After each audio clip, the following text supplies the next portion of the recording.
है 370 के हटने से, क्योंकि जो पढ़े लिखे आम लोग हैं उन्हें पता था, ये बात उन्हें पता थी कि 370 कोई स्पेशल स्टेटस आवाम के लिए नहीं थी। 370 स्पेशल स्टेटस सिर्फ पॉलिटिशियंस के लिए थी जो हमें रिमेटिक। हाँ, ये जो हमारे डॉक्टर फारूक अब्दुल्ला है ना, तो ये असल में बगैर दाढ़ी वाले सलाउद्दीन है, तो सलाउद्दीन जो है वो दाढ़ी वाला है। ये जो 87 में 86 में इन्होंने जो किया ना, ये सारी मिलीभगत थी। दोस्तों सबसे पहले आप चैनल को सब्सक्राइब ज़रूर कर लें ताकि आपके पास हमारी नई से नई वीडियो जल्द से जल्द पहुंचती रहें, और अपना सपोर्ट हमारे ऊपर लाइक और सब्सक्राइब और कमेंट करके बनाए रखें ताकि दूर दूर तक पहुंचे दुश्मन की खबर। नमस्कार दोस्तों, कैसे हैं आप। आज इस नए वीडियो में हम आपको दिखाएंगे कि आर्टिकल 370 हटने के बाद क्या चल रहा है कश्मीर में।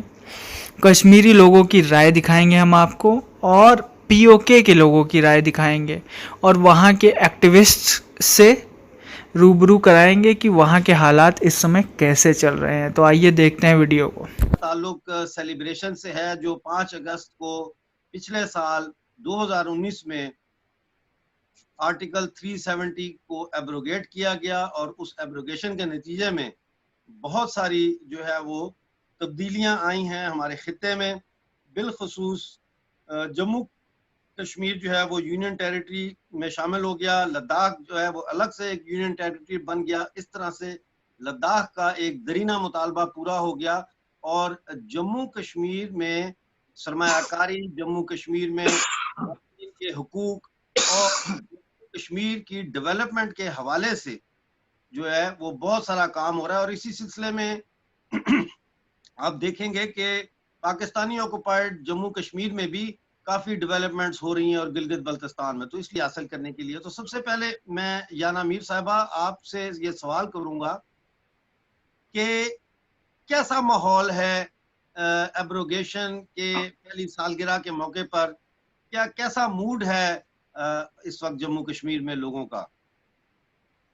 देखिए, मैं सच बोलूंगी आपसे, पहली बात तो जब 370 हटा था कंफ्यूजन छाई हुई थी। जब स्टार्ट में जब हटा था 370 तो लोग थोड़े कंफ्यूज थे, उन्हें पता नहीं था कि होने क्या वाला है। लेकिन इवेंचुअली अगर आप देखेंगे तो कोई ऐसे प्रोटेस्ट करने के लिए स्ट्रीट्स पे नहीं आया।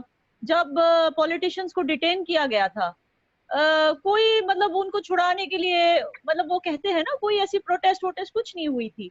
तो और आम लोग ये कहते थे हमें क्या फर्क पड़ता है 370 के हटने से, क्योंकि जो पढ़े लिखे आम लोग हैं उन्हें पता था, ये बात उन्हें पता थी कि 370 कोई स्पेशल स्टेटस आवाम के लिए नहीं थी। 370 स्पेशल स्टेटस सिर्फ पॉलिटिशियंस के लिए थी जो हमें रिप्रेजेंट करते थे पार्लियामेंट में। अब 370 मैं कुछ देर बाद आपको समझाऊंगी कि व्हाट आई मीन टू से कि 370 उनके लिए किस तरह से स्पेशल था, मतलब पार्लियामेंटेरियंस के लिए, और आवाम के लिए इतना नहीं।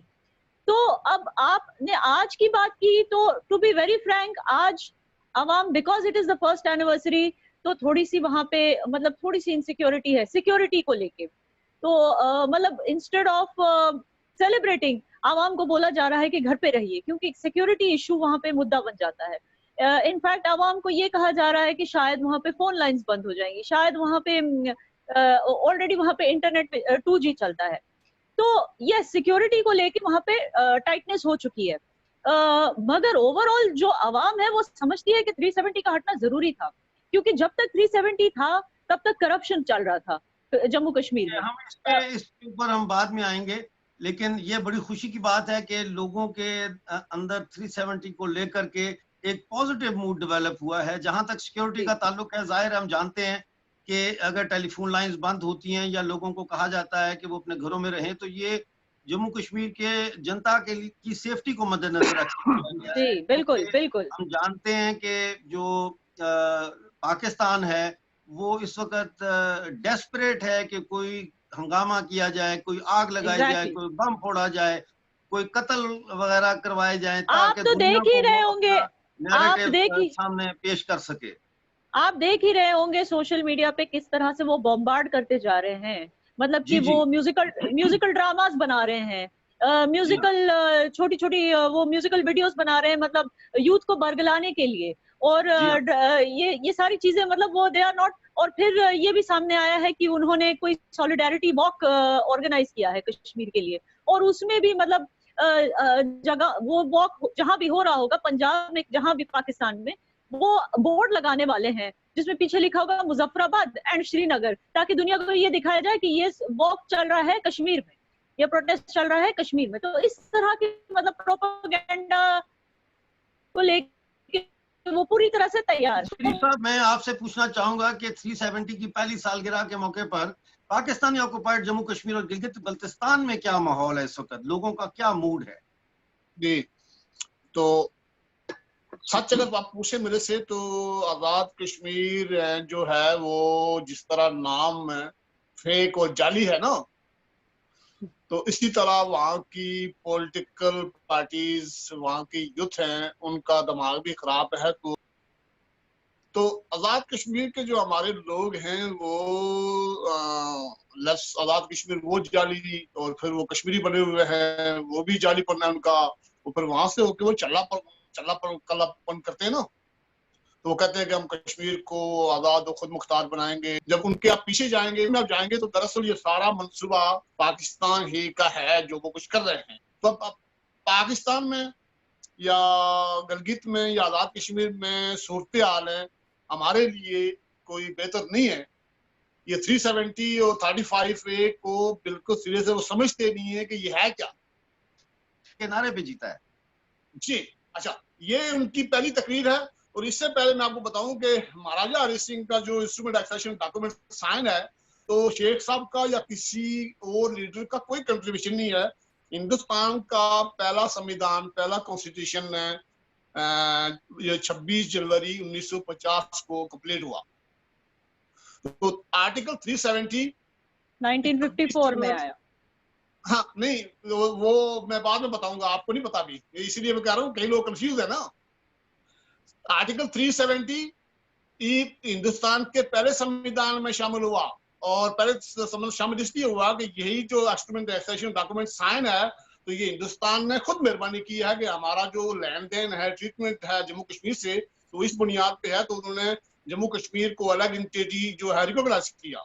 उसके बाद फिर क्या होता है कि 1950 में 1951 में शेख साहब जीत गए, और फिर महाराजा को एग्जाइल करके फिर आती है जी 14 मई 1954 को हिंदुस्तान के प्रेसिडेंट हैं एक हुक्मनामा जारी करते हैं, और फिर ये रिश्ते जो हैं जम्मू कश्मीर से उसको डिफाइन करते हैं, जिसको 35A कहते हैं। ये बहुत बड़ी कंफ्यूजन है हमारे लोगों में। 35 से 14 मई 1954 को शामिल होता है हिंदुस्तान के संविधान में, और यही 35A है जो संविधान में शामिल होकर हुक्मनामा जारी होता है। तो उसमें ये हिंदुस्तान जम्मू कश्मीर की सरकार से ये इख्तियार हिंदुस्तान के पास आता है कि ये जो आर्टिकल 370 है या 35A है, इसकी एब्रोगेशन का मैंडेट हमारे पास है। ये 14 मई इसमें लिखा हुआ है। अच्छा, इससे पहले अगर मैं आपको एक चीज, तो ये जो 35A है, तो हिंदुस्तान के प्रेसिडेंट ने जो हुक्मनामा जारी किया था, जो ऑर्डर जारी किया था, उसके तहत इनको तो इख्तियार था।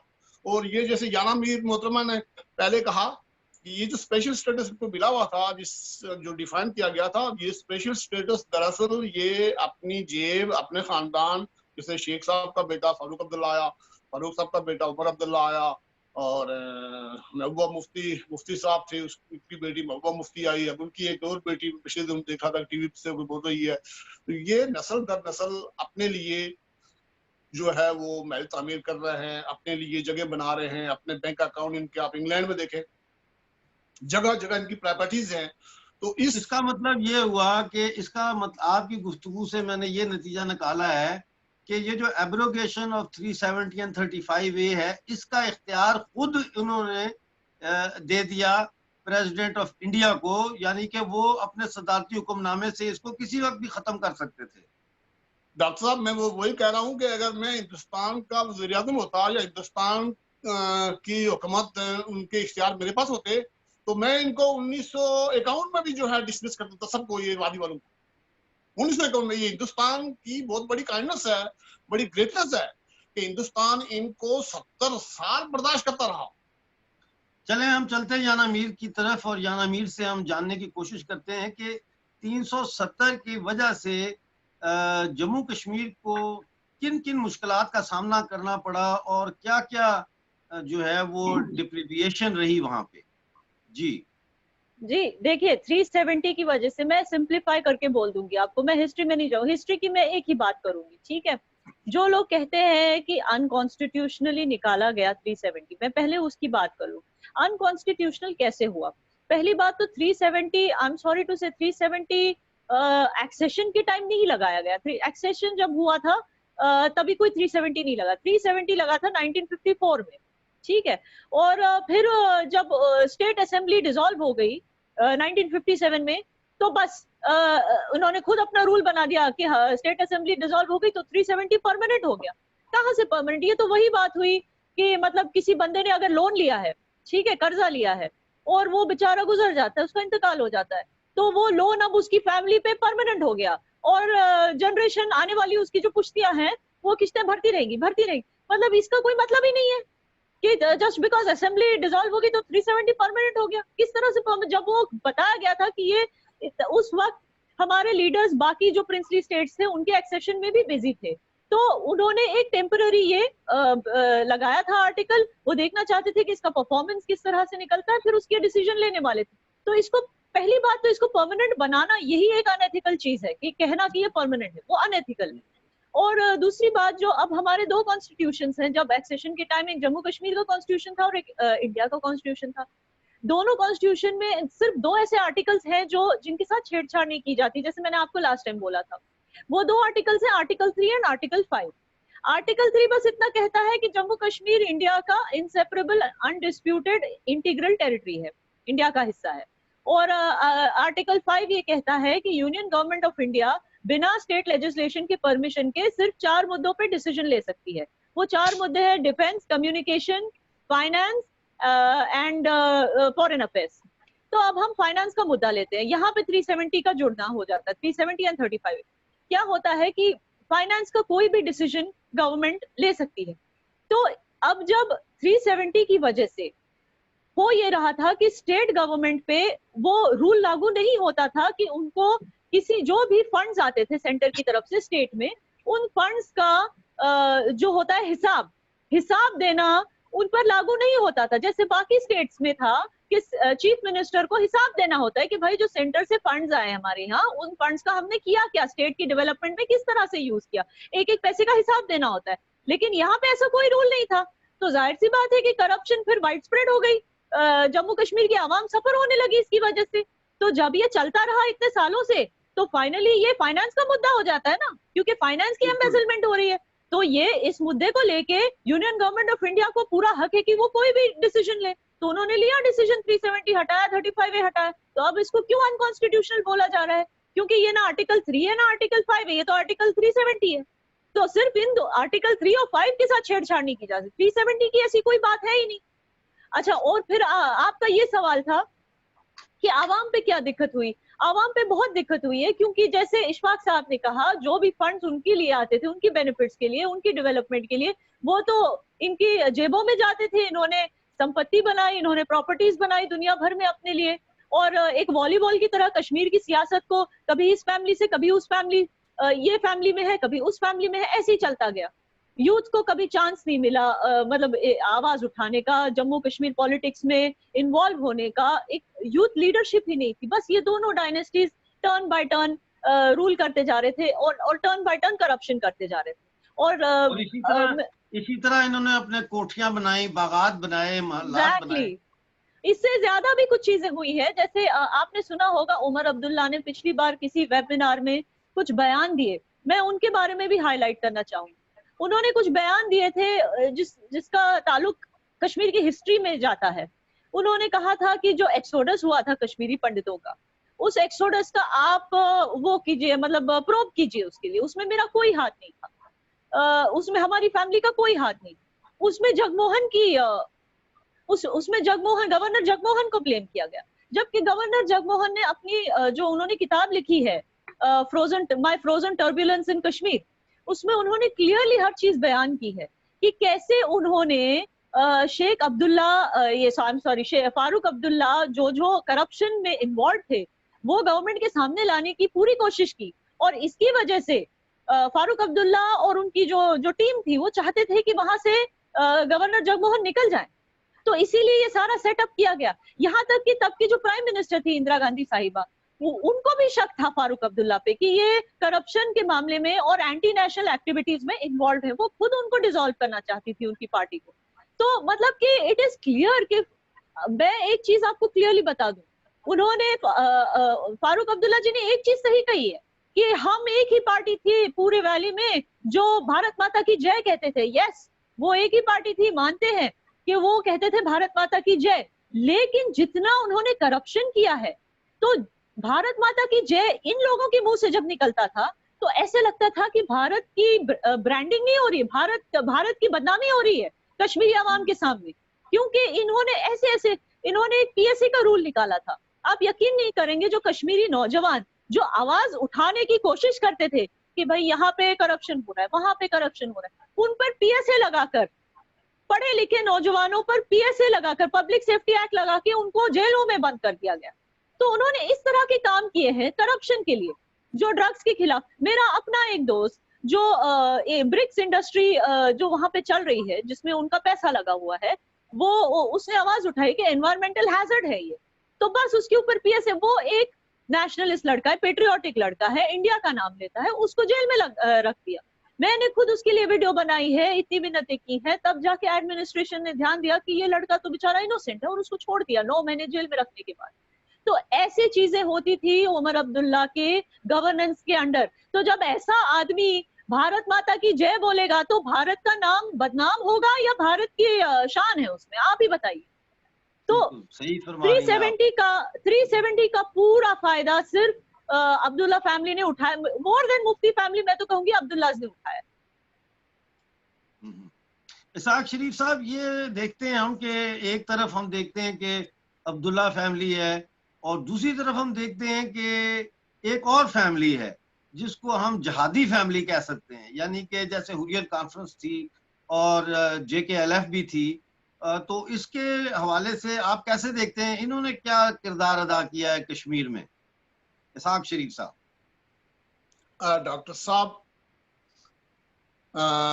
जैसे मैंने पहले स्टोरी पूरी बयान की है, ये जो अब्दुल्ला फैमिली थी ये बड़े सियाने लोग थे और इन्होंने इस तरह रास्ता बनाया अपने लिए, अपने खानदान के लिए और दौलत जमा करने के लिए कि किसी को पता नहीं लगा। ये पिछले दिनों फारूक अब्दुल्ला साहब का एक इंटरव्यू इंग्लैंड से किसी ने लिया, तो मैं देख रहा हूँ कि यार उस शख्स ने क्या गुफ्तगू की है वहां। मैं इनके मगरमच्छ के आंसू और इनका रोना, और देखो कहता है कि जी मैं तो कैदी हूँ। अच्छा कैदी हो तो आप वहां से होकर इंग्लैंड में कैसे बात कर रहे हो?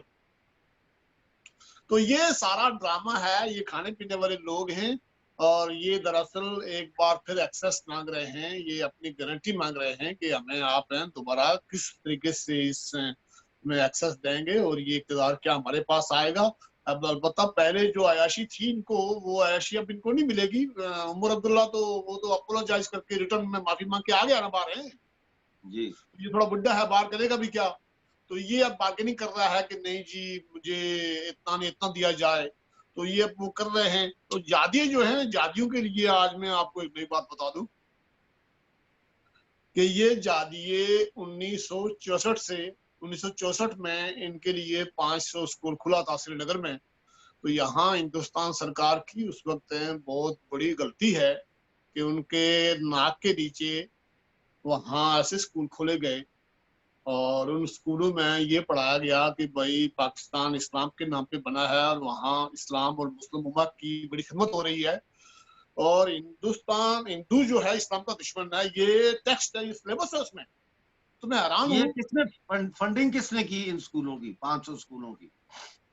ये तो जमात इस्लामी के स्कूल थे, 500 स्कूल 1964 में, और फंडिंग करने वाले आपको पता ही है तो पाकिस्तान है। हाँ ठीक है, समझ गए, ठीक है। आज भी है जमात इस्लामी, सॉरी जेंटलमैन मैं बताना चाहूँ, जमात इस्लामी तो बैन हो गया 370 हटने के बाद, जमात इस्लामी बैन हो गया, लेकिन अभी भी एक है अहले हदीस, उनके 700 से ज्यादा मदरसे हैं वहाँ पे, स्कूल्स है, और उनकी फंडिंग आती है सऊदी अरेबिया से। तो मतलब ये मैं 1964 की बात कर रहा हूँ, मैं स्टार्ट की बात कर रहा हूँ, स्टार्ट की बात कर रहा हूँ। 500 स्कूल 1964 में था, और 1987 तक है ये स्कूल 5000 हो गए थे। तो ये जो जिसको आप सलाउद्दीन कहते हैं ना, सलाउद्दीन, ये हमारे जो आज के नेता हैं वहाँ हुर्रियत कॉन्फ्रेंस में जितने बैठे हुए सारे अपने स्कूल से पढ़ के आए हैं। तो जिस स्कूल में ये पढ़ाया जाए कि भाई पाकिस्तान इस्लामी मुल्क है और वो मुस्लिम उम्मा और दीन इस्लामी खिदमत करने के लिए बना है, और वहाँ ऊपर सुपरविजन करने वाली सरकार शेख अब्दुल्ला फैमिली की हो, और उसके ऊपर हिंदुस्तान खुद बैठा हो, और वो फिर सदियों तक है, 20-30 साल तक वो पूछे ही ना कि यह हो क्या रहा है। खुद 1991 में जम्मू कश्मीर की गवर्नमेंट इसी अब्दुल्ला फैमिली ने, इन्होंने ये एक्सेप्ट किया है कि पाकिस्तान इन जहादियों को इतने पैसे दे रहा है कि जितना हमारा जम्मू कश्मीर का पूरा बजट नहीं। तो ये यहाँ दो ग्रोह होते हैं हर वक्त यहाँ दो ग्रोह पैदा होते हैं। एक ग्रोह एक ताकत से पैसे लेता है, दूसरा ग्रोह दूसरी ताकत से पैसे लेता है। तो इस जगह इन लोगों ने एक ऐसा ढंग बनाया हुआ है कि यहाँ की आम आवाम बेचारी, वो जब लफ्ज़ कश्मीरी कहते हैं, वैली कहते हैं, तो सारे लोग नाराज होते हैं कि भाई आप हमारे लिए भी कह रहे हो, भाई आम आदमी का कसूर यहाँ है ही नहीं। यहाँ तो एक फैमिली थी अब्दुल्ला फैमिली, वो जिन्होंने डोमिनेशन में रखी, अपने अवाम को भी वो रगड़ा, जम्मू के अवाम को भी रगड़ा, लद्दाख को भी रगड़ा, पूरी शख्स के ऊपर और जिम्मेदारियां थी। आपको ये भी पता है कि जब LOC बन रही थी तो LOC में ये उड़ी के साथ जो बाग के इलाके थे, ये दर्रा हाजीपीर, अब्बासपुर, ये गोपालपुर, ये सारे इलाके इंडियन साइड पे थे। शेख अब्दुल्ला ने खुद छोड़ा हुआ सारा कुछ। तो वो बड़ा मास्टरमाइंड शख्स था, और इनका जो तरीकाकार है, तो ये हर वक्त दो ग्रुपों में होते हैं, और दो ग्रुपों में रहकर ये पैसे कमाते हैं। इनको आवाम से या आम जनता से इनका कोई लगाव नहीं। ये जहादी ऑर्गेनाइजेशंस थी, जैसे एक आपने देखा कि हुर्रियत कॉन्फ्रेंस थी, दूसरी जहाद काउंसिल है, तीसरी JKLF है। इसके ऊपर थोड़ी सी रोशनी मुख्तसर सी डालें, फिर हम जिहान अमीर की तरफ चलते हैं। मैं एक चीज बोलना चाहूंगी इससे पहले कि इशफाक सर बोले। मैं क्योंकि ये पॉइंट मुझे याद आ गया, उन्होंने सैयद सलाउद्दीन की जब बात की, पॉइंट मुझे याद आ गया। आप हैरान हो जाएंगे कि कश्मीर में मिलिटेंसी भी जो शुरू हुई वो भी अब्दुल्ला की वजह से शुरू हुई। आप शायद जानते होंगे ये बात कि जो 1990 में वालों के लिए इस पे रोशनी डालें जरा, देखने वालों के लिए। जी, क्योंकि जब सैयद सलाउद्दीन इलेक्शंस जीता था तो रिगिंग करके इन्होंने दिखाया था कि वो हार गया था। अब मैं ये नहीं बोल रही हूँ कि वो सही है या वो कोई दूध का धुला है, नहीं, लेकिन बिकॉज उसके साथ रिगिंग की गई, JKNC ने कांग्रेस के साथ हाथ मिला के ये रिगिंग की और ऐसे दिखाया कि अब्दुल्ला जीता है, जबकि एक्चुअली वो जीता था, अवाम ने उसको चुना था। तो तब उसने फिर मिलिटेंसी शुरू की, हथियार उठाना, बच्चों को, यूथ को अपनी तरफ किया कि अब इंडिया हमारा दुश्मन हो गया है। मिलिटेंसी की स्टार्टिंग पॉइंट ही वो थी क्योंकि अब्दुल्ला ने उसके साथ रिगिंग की, इलेक्शन में उसके साथ चीटिंग हुई थी। तो मतलब कि जो भी बर्बादी हुई है कश्मीर में, एक तरह से अब्दुल्ला फैमिली ही उसके लिए रिस्पॉन्सिबल है। जी इसाक साहब, हाँ, ये जो हमारे डॉक्टर फारूक अब्दुल्ला है ना, तो ये असल में बगैर दाढ़ी वाले सलाउद्दीन है, तो सलाउद्दीन जो है वो दाढ़ी वाला है। ये जो 87 में 86 में इन्होंने जो किया ना, ये सारी मिलीभगत थी जी। तो जगमोहन को ऐसे नहीं दिखता, ये सारी इनकी मिलीभगत थी। और इसको अगर आपने मापना है तो फिर ये सलाउद्दीन पे जो 5 बेटे हैं, बैठा कहाँ है, पैसे कहाँ से ले रहा है और कर क्या हिंदुस्तान का। पांचों बेटे हिंदुस्तान की उस श्रीनगर में है, 2 डॉक्टर है, 2 बेटियां उनकी गवर्नमेंट स्कूल में पढ़ाती हैं, 2 बेटे, एक बेटा मैनेजमेंट इंस्टीट्यूट चलाता है। तो अब आप खुद अंदाजा करेंगे, ये जो लोगों को नहीं समझ आती, लोग अंधे नहीं है।